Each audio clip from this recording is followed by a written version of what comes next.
Corona संक्रमण के बीच झारखंड को 100 कोविड बेड के एक और वार्ड की सौगात मिल गई है। डोरंडा के शहरी सामुदायिक स्वास्थ्य केंद्र यानी रिसालदार बाबा हॉस्पिटल में 100 ऑक्सीजन युक्त बेड तैयार कर लिए गए हैं। जल्द ही इन बेड पर कोविड संक्रमितों का इलाज संभव हो सकेगा। सोमवार को मुख्यमंत्री हेमंत सोरेन ने इन्हीं 100 बेडेड वार्ड का उद्घाटन किया। उद्घाटन के बाद उन्होंने वार्ड का जायजा भी लिया और ऑक्सीजन आदि की आपूर्ति के बारे में जानकारी ली। बता दें कि राज्य में कोविड संक्रमण बढ़ने के बाद ही इन 100 बेड के वार्ड का निर्माण शुरू किया गया था। बहुत ही कम समय में यह बनकर तैयार हो चुका है। जिन लोगों को अस्पताल में बेड नहीं मिल पा रहा है, उनके लिए राहत की खबर है।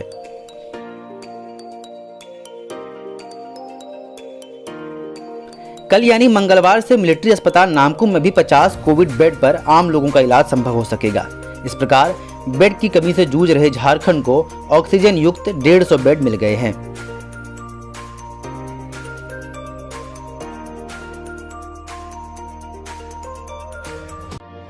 इधर सोमवार को ही मुख्यमंत्री ने रिम्स के मल्टी स्टोरी पार्किंग बिल्डिंग में तैयार हो रहे 300 बेड वाले ऑक्सीजन युक्त कोविड वार्ड का निरीक्षण किया। मुख्यमंत्री ने वार्ड जाकर ऑक्सीजन, बेड आदि का जायजा लिया। रिम्स के मल्टी स्टोरी पार्किंग को कोविड वार्ड बनाने का काम युद्ध स्तर पर किया जा रहा है। यहाँ लगभग 325 बेड तैयार किए जा रहे हैं। जल्द ही इनमें भी कोविड संक्रमितों का इलाज हो सकेगा। यह राज्य के लिए एक बड़ी राहत होगी। सुनिए मुख्यमंत्री ने क्या कहा।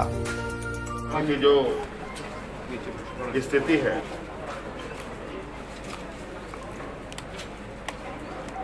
उस विषय को बताने की आवश्यकता नहीं है।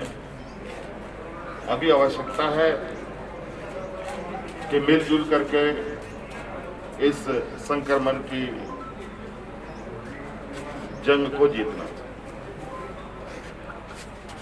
आज इस संक्रमण से प्रभावित व्यक्ति,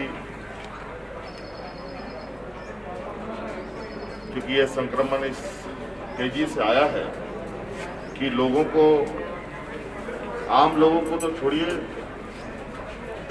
किसी को भी यह पता नहीं चला कि इस तरीके की इस रफ्तार के साथ ये आएगा और लोगों को परेशान करेगा। आज इस संक्रमण में सबसे अधिक लोगों को ऑक्सीजन युक्त बेड की आवश्यकता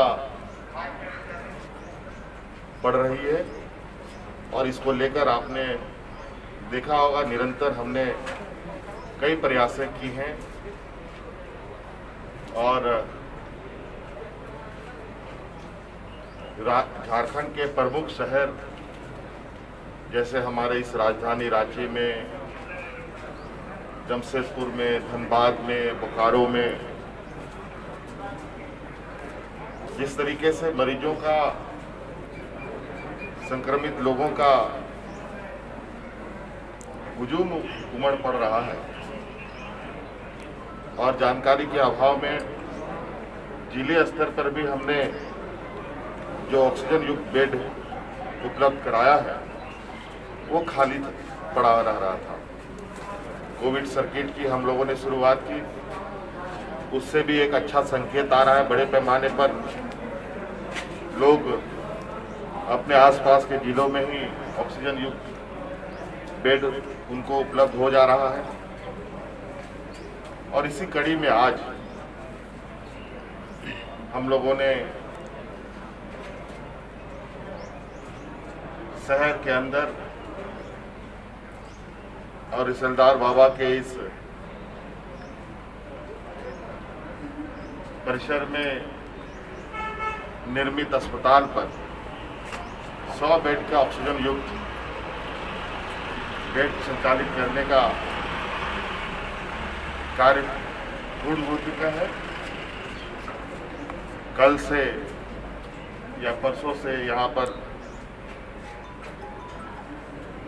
मरीजों का, संक्रमित लोगों का एडमिशन भी किया जाएगा, यहाँ उनको रखा जाएगा। इसके अलावा रांची के सदर रिम्स अस्पताल में,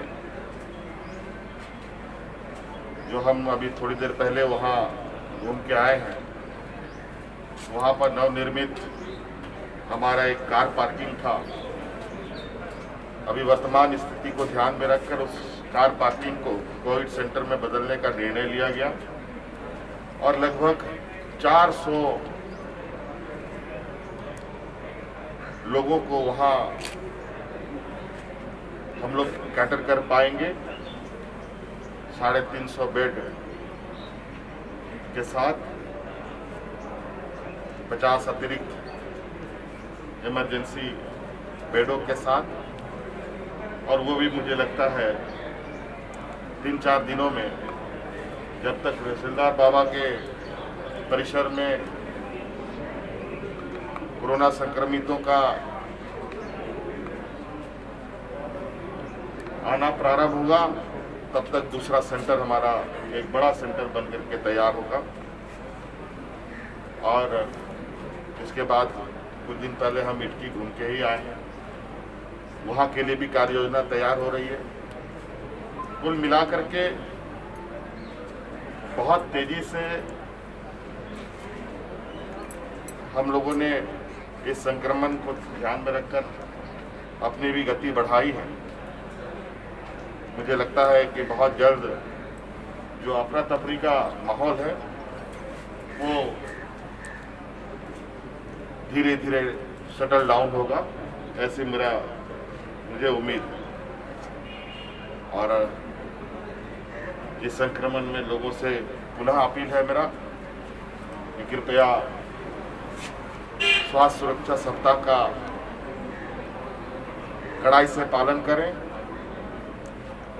आपकी रक्षा आप ही के हाथ में है, आपके परिवारों की रक्षा आप ही के हाथ में है। आज ये संक्रमण बिल्कुल दबे पांव किसके सामने आके खड़ा होगा कहना बड़ा मुश्किल है। इस वजह से आप लोग सरकार के निर्देशों का पालन करें, कड़ाई से पालन करें, थोड़ा देर संयमता के साथ थोड़ा कुछ दिन हम लोग इस संक्रमण को समाप्त करने के लिए संकल्प लें तो निश्चित रूप से ये संक्रमण समाप्त होगा। गुजरात के मुख्यमंत्री को आपने पत्र लिखा है आज? हाँ, आज हमने गुजरात के मुख्यमंत्री साहब को पत्र लिखा है, क्योंकि मैंने हमारे इस रांची शहर के इर्द गिर्द जो रिफिलर सेंटर हैं उसका भ्रमण किया है और उस सेंटर्स का सिलेंडर रिफिल करने की जो क्षमता है उसको बढ़ाने के लिए उन लोगों ने कई मशीनों का ऑर्डर दिया हुआ है और ऑक्सीजन रिफिलर्स या प्लांट की जो मशीनें हैं या सिलेंडर हैं ये सभी गुजरात में बन रहे हैं और काफ़ी दिनों से लोगों ने ऑर्डर किया है और अभी अचानक उनको और भी विलम्ब से उनको मशीनरी उपलब्ध कराने की बात कही जा रही है। ऐसे में हो सकता है कि हमें दिक्कत होगी, इसलिए हमने आग्रह किया है कि जो हमारे यहाँ पर पहले से हमारे लगे हुए ऑक्सीजन प्लांट्स हैं उनके सारे मशीनरीज को जल्द से जल्द भेजा जाए ताकि ये अधिक से अधिक क्षमता में ऑक्सीजन लोगों तक उपलब्ध करा पाएँ, क्योंकि आप देख रहे हैं कि झारखंड से बड़े पैमाने पे पूरे देश में ऑक्सीजन भेजा जा रहा है और ये हम बिल्कुल इस बात से सहमत हैं कि आज की इस संक्रमण की घड़ी में सभी लोगों को एक साथ हाथ पकड़ के चलना होगा, तभी ये चीज़ें एक साथ एक बराबर तरीके से इस संक्रमण को रोका जा सकता है। धन्यवाद। TheFollowUp.in, like, share and subscribe. www.thefollowup.in